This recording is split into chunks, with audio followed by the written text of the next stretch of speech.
Hi guys, welcome to my YouTube channel / podcast episode of Chats with B. So today, it was very impromptu. We came from a walk and my man was just like, let's record a podcast episode. And I was like, oh, why not? You know? So here we are. What are you saying, baby? You must say what inspired it. There was a video about femininity. Okay. So I'll ask that subsequently. But first of all, my girl's been doing the most, guys. Thank you. Yes. Let me give you your flowers. Because you went viral on LinkedIn. Guys, going viral, you don't just go viral on LinkedIn. Should have said something that was senseful, not senseless. So I'm giving you flowers, baby. I'm very proud of you. Thank you. Because there's things that are brewing there, and I'm grateful. Thank you. That God gave me. Manyana onale Brian. Yeah, well, onale sons. Because the sons make the rhymes. They do. The saints make the... That's actually funny. The saints do make the rhymes. Thank you, baby. So, yeah. Can you tell us a little bit about what you said online that had the LinkedIn community going like, wow?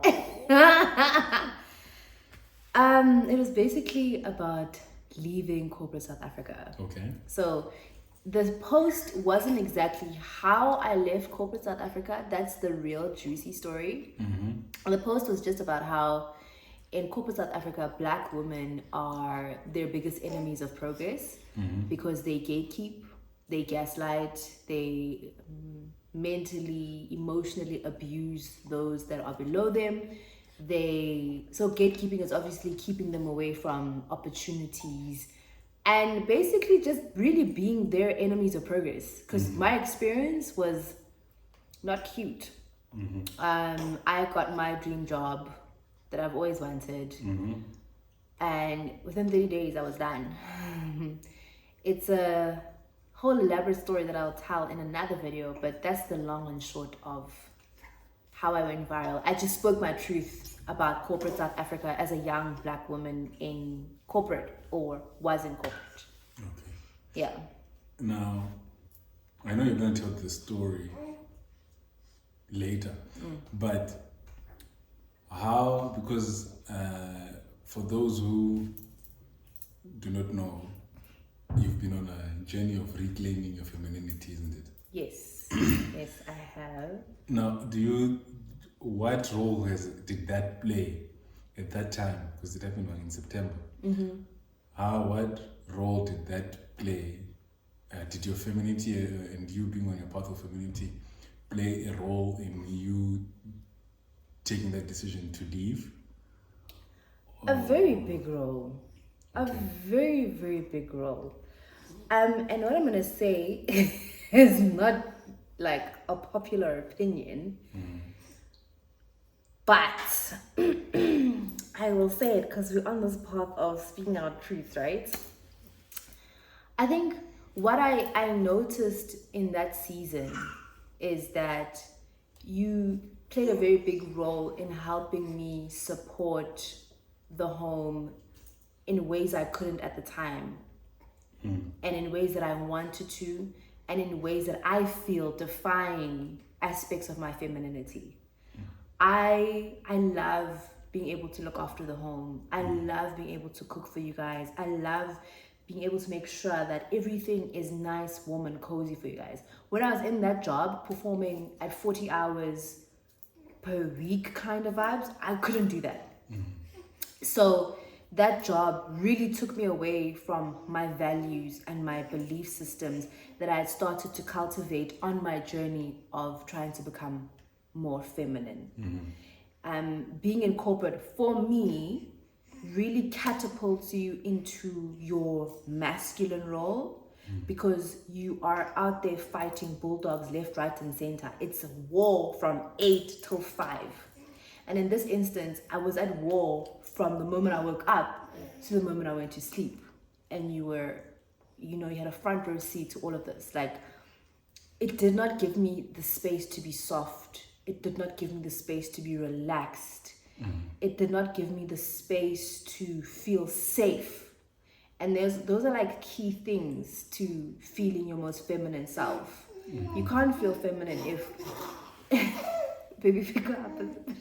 You can't feel feminine if from the moment of Lamehlo you are fighting with Krishal, for instance, about whatever, and you guys are, it's aggression. It's cortisol. It's just high stress levels, anxiety. All of those things will never allow you to operate in your feminine space. There's no world that exists where you are feminine and you still have all of that going on. So yeah, that's how that affected me.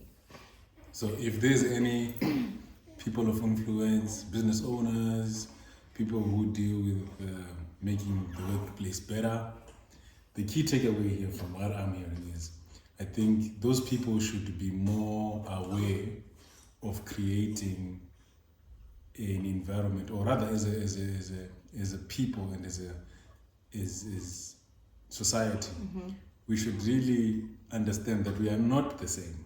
We are not. We are equal Men between men and women. And women. We are the same. No, you said. I mean, we are not the same. No. We are equal. We are equal, but we are not the same. And what we are living in at this time, there's a lot of unemployment in the country. So we're not promoting not working. No.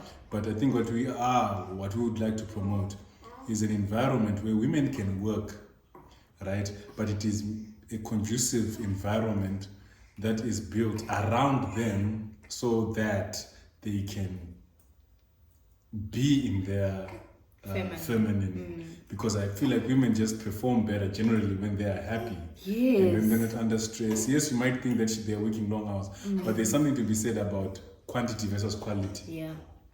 And the output of human beings generally when they're in a happier state is but anyways. Anyway, this is where guys, we don't have the how yet, but we will talk about these things, and it's something we're gonna keep on coming back to is our podcast growth. But there's something I wanted to say. What? We watched a video earlier this week from Chimamanda Ngozi Adichie. Yes. And she said, and I'm paraphrasing here, she was basically saying it's mind-boggling to her that men are equally responsible, but we carry the baby for 9 months and give birth to the baby and nurture the baby and raise the baby. So the survival of the human race it relies on women being that, because they're the vessel. Exactly, like, right? Even in logistics, for example, right?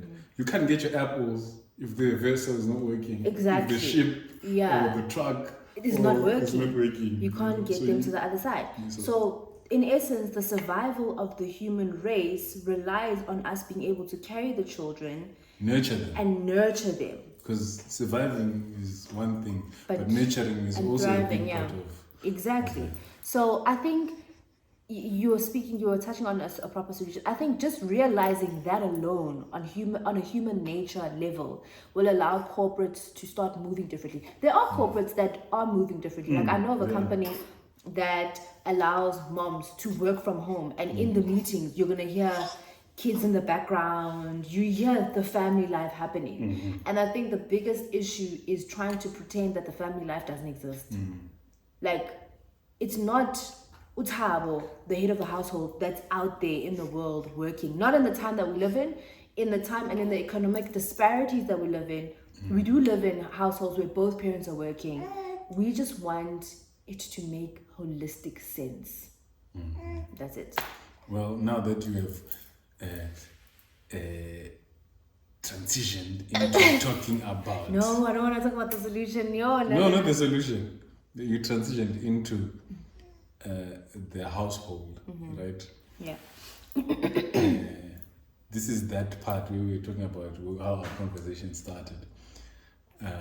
can't remember the video. The Chimamanda one. No, the guy that I just talked about, performative femininity. Performative femininity, yeah. Yes. What is performative femininity? And guys, we will link the video somewhere. In the comments and in... Yeah, we'll link it. We'll link it. I can't remember the guy's name. Performative femininity.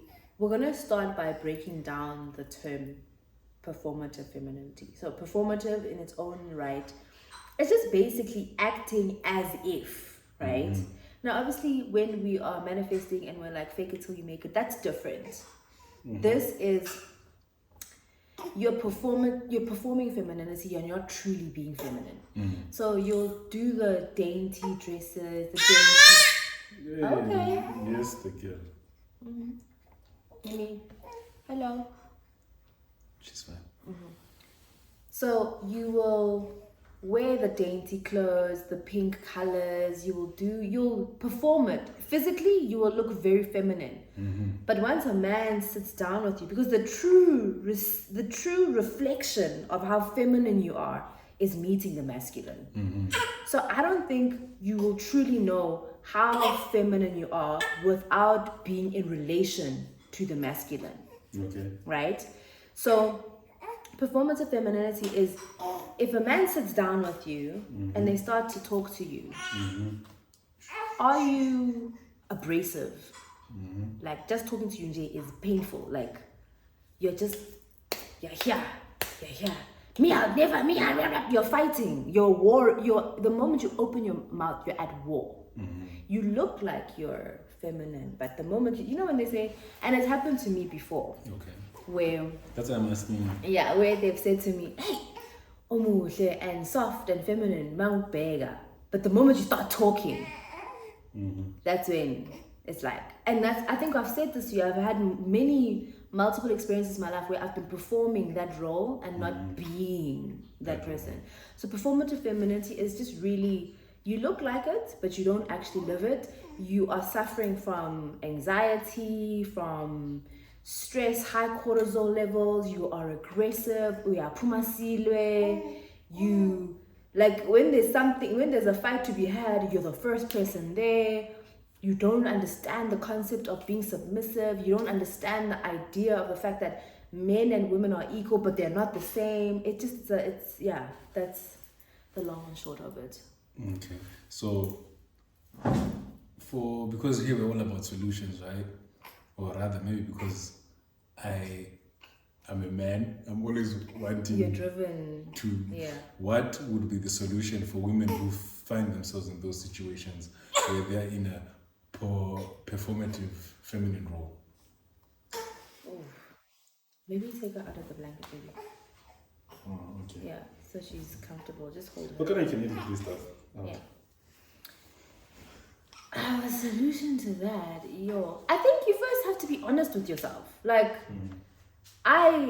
for me to realize that I was being performative in the roles that I was being performative in, it took a lot of self-reflection. And it happened this year. It happened like a few weeks ago when I was like, oh my God. Actually, I was being performative in those moments. A few weeks ago? Yeah, I remember when we were talking about relationships not so long ago. No. Just now, and we're talking about relationships, and I was telling you, I was like, I feel like for the most part, I was performing relationships based on how social media said you should be, and. So with performative femininity, because I've always understood the concept and the idea from an intuitive level, but I've never heard the term being put together like that until that video. Okay. So to say what solution there could be, I would be lying to you, but I can say that it is in every woman's best interest to discover who they are femininely. Like, or rather, it's in a woman's best interest to live consciously feminine. Like, be consciously feminine in everything that you do. Like, I promise you, things just start to flow, because that's what the feminine is. The feminine is flow. The feminine is grace. The feminine is soft, gentle, relaxed. What's the other word? The feminine is the heart space. And if you can fix the heart space, everything just, it flows. Blockages that will hold, like sometimes Kanguti, it was your grandmother who's deceased, who's an ancestor who's holding your blessings. Gandhi, it's you not being in your feminine are holding your life force, and you're holding your financial flow by being more in your masculine than being in your feminine. You're holding the love of your life away from you by being in that role. Because two is definitely better than one. It definitely is. Yeah. So I think a comment. I think we never want to, as a man, you never want to tell women how to be. But outside looking in, this is just my 2 cents. Do I did what you will? I think it's also important to have role models, and there are women out there who can Yes, girl. impart. I think you've been watching.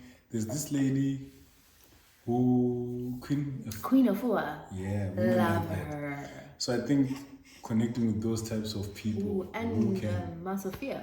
yeah, those women who can impart, because as much as we think we are so advanced, we have regressed morally, Yeah. we have regressed Socially, spiritually, relationally. so yeah, we are excelling, or maybe on a financial standpoint, maybe, and I say maybe because we only see it because of social media, but we didn't have it in the past, so it seems like success. Financially we are succeeding more, but I think if women can take it upon themselves to find great examples, and I think it's also important to have women who have raised men who are doing well in terms of being there for their family, not just financially. Financially is also very important, providing for their families. Those women, to have chats with those women, what have they done? You know, what have they gone through to make sure, because men are the head of the household, right? Yeah. And women are the support of that, you know.